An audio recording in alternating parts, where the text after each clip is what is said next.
Hello ក៏ដូចជាសួស្តីអ្នកទាំងគ្នាថ្ងៃនេះតនេះពីការងារក៏តាមពូគាត់ទៅបងស្នាញ់ចឹងណាគ្នាតែខ្ញុំអត់ចេះទេមានតែពូនឹងហើយគាត់ចេះចឹងណាចេះតាមនិ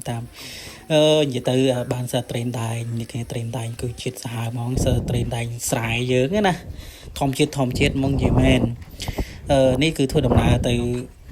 កន្លែងបងស្នាញ់អញ្ចឹងណាគ្នាទៅតាមវាខ្សែវាអីចឹងណាហើយក៏មានគោមានអីដែរគេគោច្រើនណាគេចង់ហើយខ្ញុំអត់ចេះអីទេមានតាមគេនៅស្ពីរបស់ជួយកាន់កាន់នេះកាន់ទឹកកាន់អីចឹងណាចឹងនេះគ្នាពួកយើងអត់ចេះសោះតែម្ដងតាមគេដែរចឹងណាតែគេនេះចេះស្ទល់ជំនាញសឹងបងបានត្រីច្រើនចឹងណានិយាយទៅត្រីហ្នឹងគឺឆ្ងាញ់មែនតើហើយត្រីដាញ់ស្រ័យរបស់យើងពេលដែលយើងអាំងទៅធ្វើថ្នមមែនតើហ្មងនេះគ្នាអើយនេះបន្លាយដែលយើងត្រូវបងសិតសម្បូរត្រីហើយមិនមែនតែពួកខ្ញុំទេនេះគ្នាគឺមានអ្នកភូមិជាច្រើនមែនតើមកពួកគាត់មកបងដែរចឹងណាតែខ្ញុំថតតែកន្លែងពួកខ្ញុំទេចឹងខាងគាត់ខ្ញុំអត់ថតទេកុំឲ្យឃើញមុខពួកគាត់ចឹងណាកុំឲ្យថាយើងចាថតគេកំពុងតែបងស្នាញ់ហត់ចង់ងប់ឲ្យយើងតនេចាថតចឹងណាគេអញ្ចឹងកំពុងតែបងស្នាញ់គឺចាប់ត្រីបានច្រើនពូជាផ្សេងពូគាត់បានត្រូវច្រើនគ្នាពួកខ្ញុំគាត់ទៅគឺ4នាក់ចឹងណាចឹងខ្ញុំបានថតតែពូនេះទេនៅសល់2នាក់ទៀតហ្នឹងគាត់បានថតទេចឹងណាដោយសារតែគាត់នៅឆ្ងាយចឹងយើងអត់បានចាប់កាមេរ៉ាចាប់អីនេះទេចឹងខ្ញុំតាមតែពូមួយចឹងបន្ទាប់ពីនេះហើយអង្គុយសម្រាកហត់យើងមិនហត់ទេយើងដើរតាមក្រោយក៏ហត់ដែរចឹងណាអញ្ចឹងបន្តទៀតគឺយើងចាប់ផ្ដើមធ្វើការបងស្នាញ់បន្តចឹងណានេះគ្នាហ្នឹងហើយអ្នកទាំងគ្នាដល់ពេលចឹងបងនឹងសិតតែត្រេនដែងចឹងណាត្រីខ្ទូអីអត់សូវបានតែបានត្រេនដែងច្រើនមែនតែនហ្មងត្រេនដែងខ្ញុំសម្បីតែខ្ញុំក៏ខ្ញុំរោទៅតាម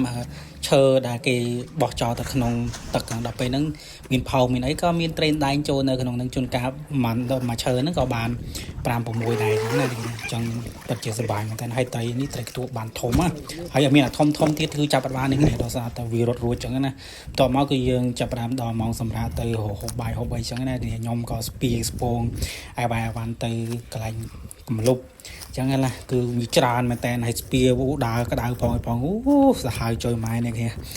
បញ្ជាក់នេះគ្នាវីដេអូនេះគឺនៅពេលដែលខ្ញុំអាំងនេះត្រីហើយអស់ហើយគឺពេលហូបណាគឺអត់បានថតទេដោយឡែកតែដោយសារតែហូបឆ្ងាញ់ពេកចឹងនេះគ្នាឆ្ងាញ់ហើយអត់បានថតទេចឹងបានតែធ្វើអាំងធ្វើអីទេចឹងនេះហើយត្រីបានច្រើនមែនតើគ្នាត្រីច្រើនណាឡើងចង់ចូល75 6គីឡូដែរចឹងណាគ្នាបន្ទាប់មកពូខ្ញុំក៏បានម្លែកខ្ញុំបង្កាត់ភ្លើងរួចហើយរំលែកវាមកអាំងខ្លះដើម្បីហូបបាយហូបអីបន្ទាប់មកគឺយើងត្រឡប់ទៅផ្ទះចឹងណាអញ្ចឹងឯងដល់ពេលដែលអាំងគឺជាតិមែនតែនត្មងឃើញក្មួយនេះឃើញសិតតែត្រីឡើងលឿងហ្មងចឹងណាគ្នាអញ្ចឹងវាពិបាកមែនតែននោះឆ្ងាញ់ណាពេលខ្លះអេមជាតិតែម្ដងគេនេះយូយសាហាវមែនតែនហ្មងនេះគ្នាជាតិសាហាវហ្មងមកបានហូបទៀតកាន់តែអេមតែហូបនឹងខ្ញុំមកបានថតទេនេះគ្នាអញ្ចឹងខ្ជិលខ្លាច់អ្នកនរគ្នានឹងហេតុទឹកមាត់ចង់ហូបដែរអញ្ចឹងណាអញ្ចឹងនិយាយអញ្ចឹងនេះអូខេនេះគ្នាវីដេអូក៏អស់តទីប៉ុណ្្នឹងហើយអរគុណច្រើនបាយបាយ